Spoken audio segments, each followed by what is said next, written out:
Instagram yang bikin live ini itu mau sampai mana nanti berjalannya Instagramnya. Ya,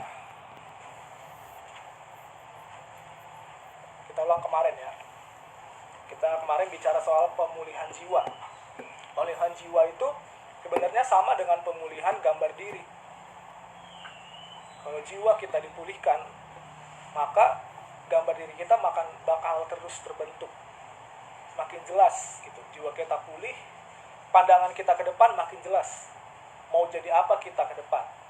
Entah 5 tahun lagi, 10 tahun lagi, gitu.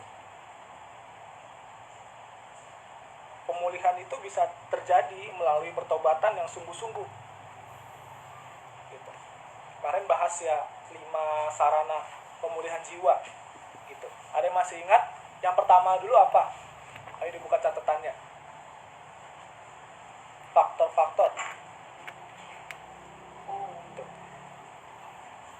Faktor-faktor yang mempengaruhi kesembuhan jiwa, pemulihan jiwa. Ayo, yang nyatet biasa Yaudah ya. Yaudah masih ingat? Atau dibuka catatannya? Yang pertama. Yang pertama apa, Pak? Bukan deh. Jadi langkah-langkah yang menyambut kesembuhan jiwa itu apa? Yang ada 5. Kalau faktor tuh ada 3. Faktor yang mempengaruhi merubah perasaan kita kan ada 3. Kalau ini 5. Oh iya, nomor 1 ya, menerima apa? Menerima gelas. Oh iya, oke, betul, well, sama Yuda.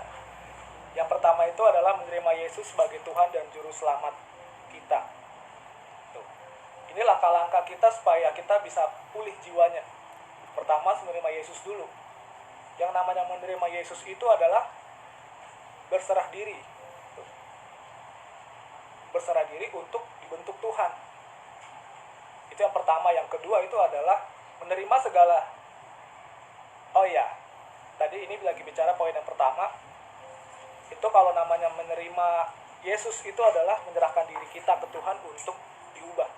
Dan yang kedua, setelah menyerahkan diri, kita harus menerima atau mempercayai segala cara yang dilakukan oleh Allah Bapa untuk mengubah kita. Gitu. Misalnya kalau kesenangan hidup gitu, kita kehilangan kesenangan hidup. Kalau emang itu caranya yang Tuhan mau untuk mengubah kita, ya kita harus terima.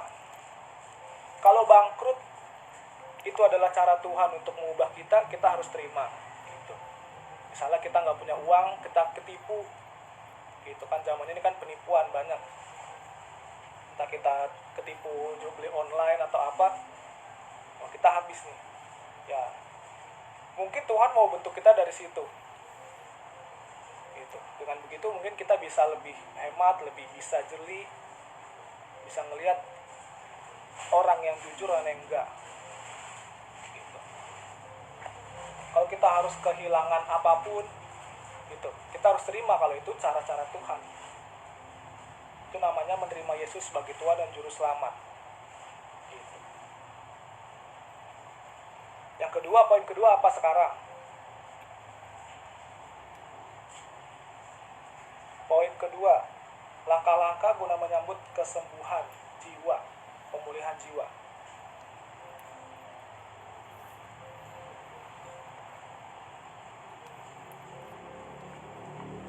Ayo yang kedua apa guys? Firman Tuhan, oh iya betul. Ya, firman Tuhan. Firman Tuhan itu bisa menghapus masa lalu kita dan segala akibatnya. Gitu. Yang ketiga apa? Langkah yang ketiga. Bukan langkah sih. Ini itu. Yang ketiga, langkah-langkah ya guna menyambut kesembuhan jiwa, pemulihan jiwa. Puji-pujian. Ya, doa dan puji-pujian. Karena dengan doa dan puji-pujian itu bakalan menumbuhkan sukacita ilahi, damai yang diberikan oleh Allah. Jadi saat kita terganggu keinginan kita itu juga nggak jadi masalah. saat kita terhambat kesenangan kita, saat kita terhambat apa yang harus kita mau, itu nggak jadi masalah gitu. Kita nggak jadi down, kita nggak jadi gampang galau, karena kita telah mendapat sukacita ilahi gitu. Karena cuma Tuhan yang bisa memenuhi jiwa kita. Nah, untuk sekedar dari pikiran menuju ke gaya hidup itu sangat lama prosesnya gitu. Tapi bukan berarti nggak bisa. Justru karena sangat lama ini, teman-teman dari muda belajar untuk bisa nerima segala keadaan. Nggak punya uang, atau kehilangan orang-orang yang bikin kita senang-senang aja gitu, biarin kehilangan gitu. Yang penting gue punya persekutuan dengan Tuhan. Jadi doa, pujian, dan penyembahan itu penting untuk memulihkan jiwa kita. Tujuan memulihkan jiwa kita supaya nanti pembahasan selanjutnya itu, supaya kita bisa memperoleh keberhargaan diri kita di mata Tuhan, bukan di mata orang lain, bahkan di mata kita sendiri. Jadi yang ketiga itu poinnya doa, pujian, dan penyembahan. Nah, yang keempat apa nih? Ya, dipenuhi Roh Kudus atau dipenuhi firman gitu. Dengan adanya logos dulu yang masuk ke pikiran kita makin diubahkan sehingga Roh Kudus bisa menuntun kita kepada kebenaran yang kita pelajari itu, yang kita masukin itu gitu.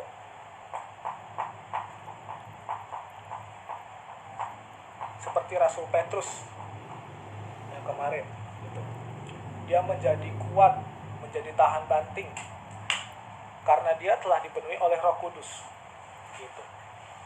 Bukan hanya dipenuhi Roh Kudus, sebelumnya juga Paulus udah mendapat damai sejahtera yang dari Tuhan ini. Makanya dia menjadi kuat dalam pelayanannya. Yang kelima, poin kelima. Ya, betul.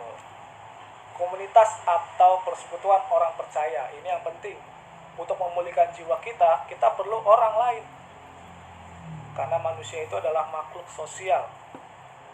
Karena itu kita butuh orang lain. Gitu. Di dalam persekutuan itu terdapat belas kasihan. Gitu. Di dalam sharing, saat kita menceritakan pergumulan kita ke teman-teman seperjuangan gitu, pasti yang dengar, yang nalar logika rohaninya berjalan itu pasti akan timbul belas kasihan. Dia pasti bakal mikirin nih keadaan jiwa temennya lagi gundah, lagi gusar. Dia pasti memperdulikan dan memperhatikan banget teman seperjuangannya. Karena itu persekutuan itu penting. Dari persekutuan terjalin hubungan kasih. Nah, kasih yang datang dari Kristus itu nanti, itulah kebutuhan jiwa manusia. Gitu. Rongga kosong dalam hati kita itu hanya bisa diisi oleh kasih Tuhan. Karena itu harus ada persekutuan. Gitu. Tuhan gak bakal ngasih kasihnya kepada orang-orang yang sendiri.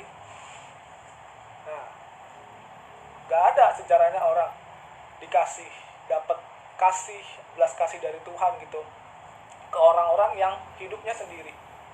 Pasti Tuhan bakal memberikan kasihnya, karunia-Nya ke orang-orang yang berkomunitas gitu. Artinya ke orang-orang yang gak mementingkan dirinya sendiri. Begitu. Ya. Oleh sebab itu, setiap kita harus menyadari bahwa semua kita itu berharga di mata Allah. Nah, ini nanti yang kita bahas. Jadi kemarin pemulihan jiwa ya. Yang pertama menerima. Gimana caranya guna menyambut kesembuhan jiwa itu adalah pertama menerima Yesus sebagai Tuhan dan Juru Selamat. Yang kedua itu adalah firman Tuhan. Kita perlu firman Tuhan, bukan firman yang butuh kita. Yang ketiga itu adalah doa, pujian, dan penyembahan. Itu penting. Jangan cuma kita belajar aja. Perlahan kita memaksa nyanyi lagu rohani, bermazmur, Yang keempat dipenuhi Roh Kudus atau dicerai firman gitu. Baru yang kelima persekutuan dengan orang percaya. Gitu. Sampai sini ada yang mau nanya dulu yang kemarin? Ya, yang baru datang bisa ngikutin ya. Sekarang kita bahas tentang ini, keberhargaan diri. Tadi pemberian jiwa buat apa? Untuk membuat diri kita bisa lebih berharga.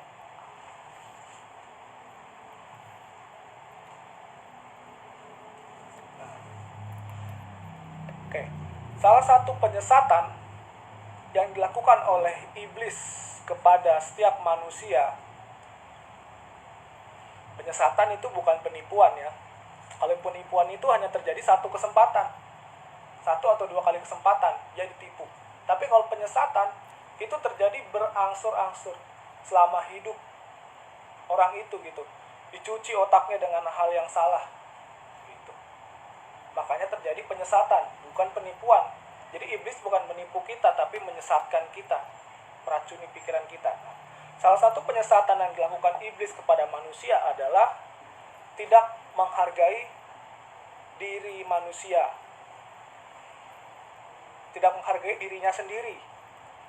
Itu manusia dibuat oleh iblis supaya manusia tidak menghargai dirinya sendiri atau menghargai dirinya secara salah. Itu penyesatan yang dilakukan oleh iblis seumur hidup kita, baik yang belum kenal kebenaran maupun sesudah kita kenal kebenaran. Iblis berusaha terus tuh cuci otak kita, pengaruhin terus dari apa yang dilihat dan didengar gitu. Kalau iblis membuat kita tidak bisa menghargai diri kita sendiri atau salah menghargainya. Kenapa salah? Karena ya emang ada cara menghargai diri kita yang secara salah. Berarti ada yang benar, tapi iblis ngasih kita dengan menghargai diri kita secara salah. Contoh singkat ya, kita bangga memakai aksesoris. Itu menandakan nilai diri kita. Kita pakai baju branded, kita mengenakan jam tangan yang mahal gitu. Itu dengan tujuan untuk kesombongan gitu. Supaya nilai gue adalah tinggi sedikit gitu di mata orang-orang. Nah, itu nggak boleh kayak begitu. Pakai sepatu yang mahal gitu. Iblis mencuci pikiran kita tuh dengan kita memakai produknya itu yang ada dalam dunia itu. Iblis mengasih kita dengan cara gini, dengan pakai produk gua gitu, lu bisa jadi berharga di mata gua, di matanya Lucifer, atau di mata lu sendiri gitu, maksudnya gitu. Itu salah, itu adalah menghargai diri secara salah gitu. Kita harus bisa bedain nih, nilai barang beda dengan nilai diri. Nilai barang beda dengan nilai diri gitu. Jangan samain nilai barang yang kita punya dengan nilai diri kita. Beda banget kalau ngelihat di YouTube kan, berapa harga outfit lo gitu. Wah, itu kalau orang-orang pandang itu seharga dirinya. Oke, mahal harganya. Satu outfit gitu dari kepala sampai kaki itu harganya 5 juta. Itu murah kan? Ada yang sampai 10 juta ya. Satu apa tuh?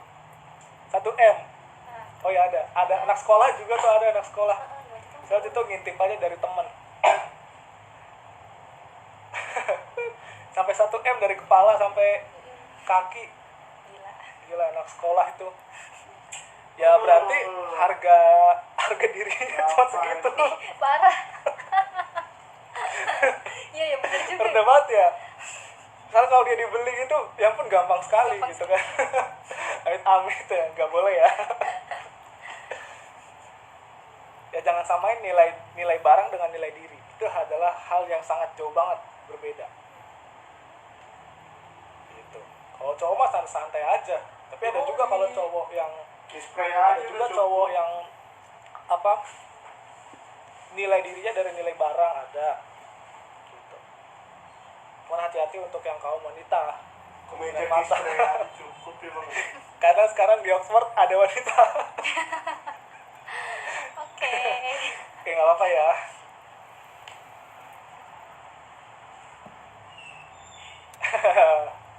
ini firman Tuhan yang Apa tuh? ngomong. Karin jahat. Emang kan Ini bisa. juga ada cewek. Over ladies, over boy. Oke ya, lanjut lagi. Boy, boy, boy. Kalau kita tidak menghargai diri kita sendiri, tidak menghargai diri kita sendiri secara benar, itu berarti kita tidak mengasihi diri kita sendiri.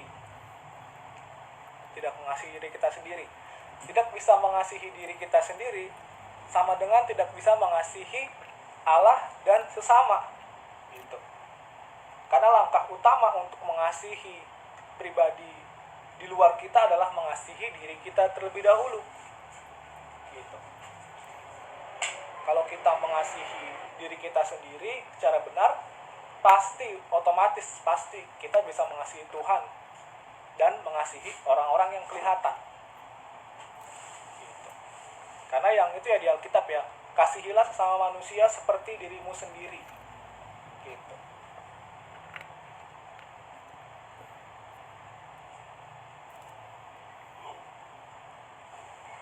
Penyebab manusia tidak menghargai dirinya sendiri adalah karena manusia tidak mengerti nilai dirinya yang tinggi. Itu makanya dia menilai dari harga-harga yang salah, nilai-nilai yang salah. Padahal nilai manusia itu tinggi. Fakta yang harus kita tahu, nilai manusia itu tinggi. Lebih dari apapun, lebih dari barang-barang branded. Gitu. Nilai manusia itu tinggi. Banyak orang yang gak menghargai dirinya karena gak ngerti akan itu. Makanya kita belajar nih, dengan kita belajar tema ini, kita berharap kita bisa tahu nilai diri kita itu tinggi, diri kita itu mahal, diri kita itu berharga sekali. Nah, kenapa berharga? Apa yang buat diri kita berharga? Itu ntar dibahas.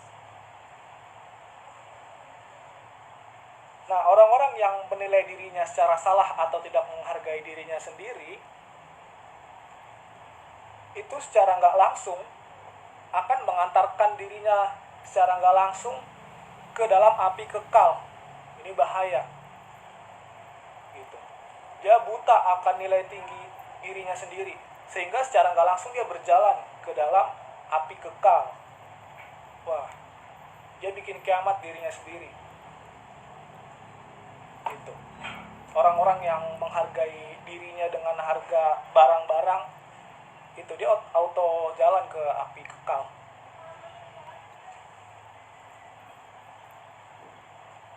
Menghargai diri secara salah itu artinya adalah memenuhi segala kebutuhan jasmani dan ambisi pribadinya, tapi nggak berusaha untuk menyenangkan hati Tuhan.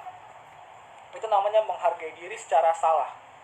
Memenuhi kebutuhan jasmani dan ambisinya, ambisi untuk bukan hanya memiliki apa yang ada di bumi yang kelihatan, bahkan yang tidak kelihatan, memiliki kehormatan, memiliki citra diri, memiliki pengakuan dari orang-orang lain.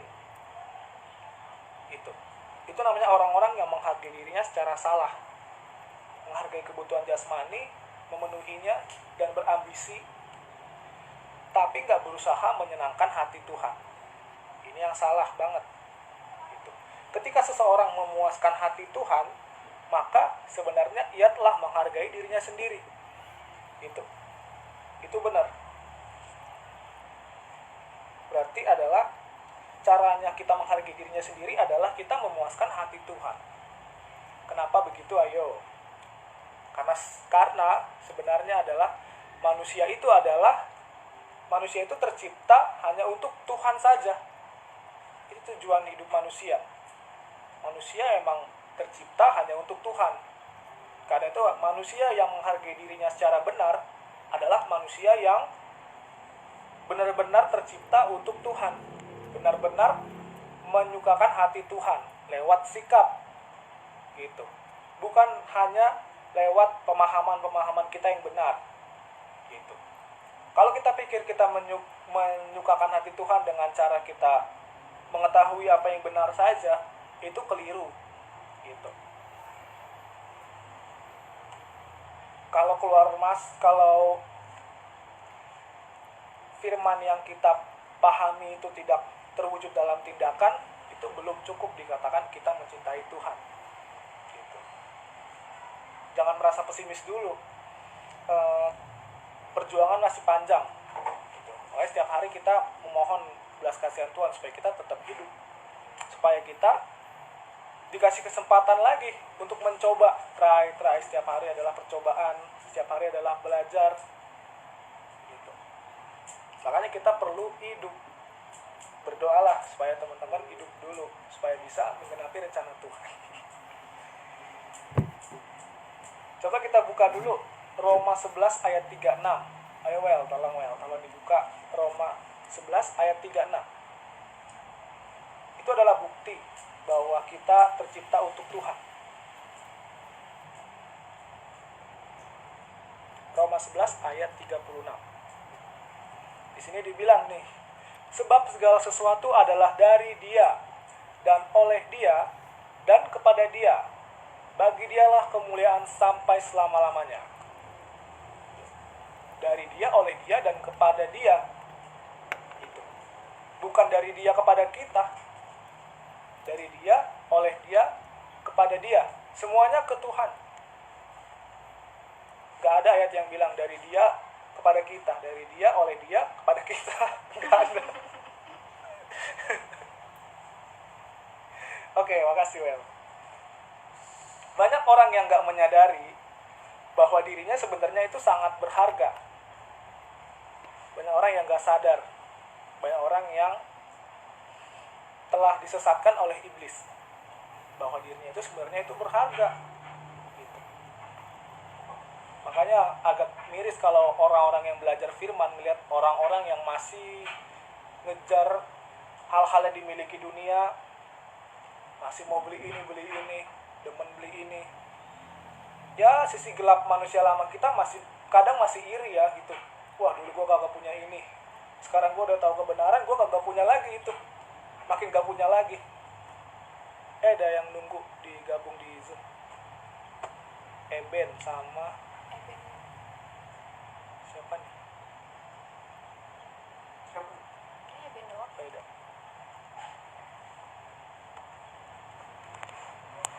Oke, ulang lagi ya. Banyak orang yang gak sadar bahwa dirinya sebenarnya sangat berharga. Gitu. Banyak orang yang telah disesatkan oleh iblis sehingga menghargai dirinya secara salah. Gitu. Jadi jangan merasa iri kalau lihat orang-orang mendapatkan apa yang mereka dapat. Gitu. Hampir semua orang kayak begitu itu menghargai dirinya secara salah. Tapi kita nggak boleh menjudge juga. Kita berkaca ke diri kita. Kita udah menghargai diri kita secara benar atau belum? Keberhargaan diri manusia itu dibuktikan dengan kerelaan Allah yang mengutus Tuhan Yesus Kristus untuk menebus manusia, untuk memiliki manusia. Itu letak dari keberhargaan manusia. Keberhargaan manusia dibuktikan dari kerelaan Allah. Gitu. Buat apa coba Allah Bapa merelakan anaknya demi orang kayak kita? Buat apaan? Kita cuma sekecil ini doang nih. Lebih kecil. Wah, iya, dibanding ciptaan Allah yang besar ini ya, kita lebih kecil dari kutu. Emang. Gitu. Jadi buat apaan coba Allah Bapa ngerelain anaknya lagi satu-satunya yang anak yang setia, rela gitu. Aku merelakan kamu, anakku, untuk menebus manusia. Gitu. Mungkin kalau Tuhan Yesus bilang, kenapa Bapak? Gitu. Kenapa aku harus menyelamatkan manusia? Gitu. Ya mungkin Bapak akan jawab, dan pasti ya, karena ia berharga. Gitu. Bukan hanya itu aja, nanti ada lagi alasan-alasan. Apa yang membuat manusia berharga sampai Allah Bapa rela menyelamatkan kita. Gitu. Makanya Yohanes 3 ayat 16 ya, karena begitu besar. Karena dari kasih Allah doang kita bisa mendapat status berharga.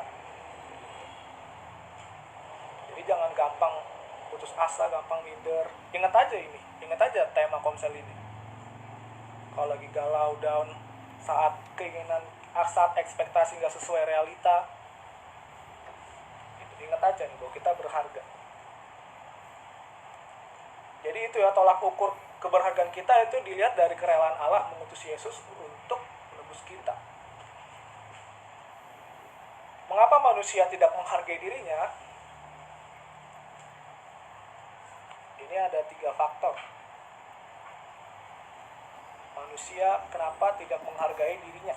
Yang pertama adalah karena manusia tidak menghargai dan tidak menghayati bahwa manusia memiliki unsur kekal. Ada unsur kekal dalam diri kita ternyata.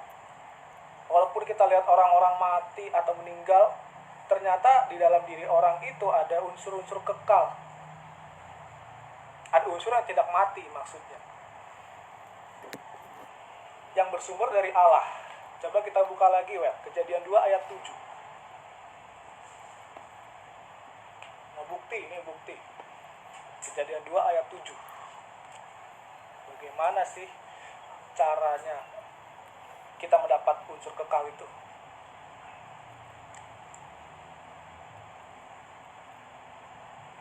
Nah, ini dia Kejadian 2 ayat 7. Coba dibaca sekalian. Kejadian 2 ayat 7. Coba Noel tolong baca.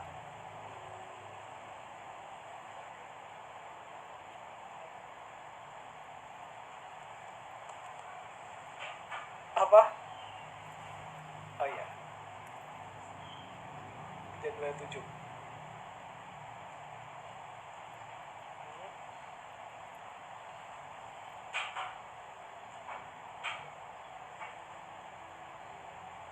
Nah, ya oke, thank you El.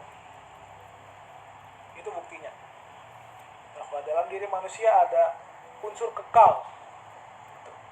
Hanya manusia yang diberi unsur kekal. Sehingga manusia itu hidup. Gitu, nesyamah tuh.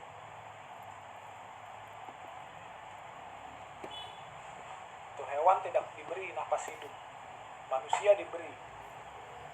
Itu juga ada maksudnya. Kenapa hanya manusia yang diberi nafas hidup? Gitu. Apakah Allah berurusan dengan orang yang diberikan unsur kekal itu? Gitu. Bagaimana yang tidak? Jadi manusia memiliki unsur kekal. Nafas hidup itulah unsur kekal dalam diri manusia yang membawa manusia kepada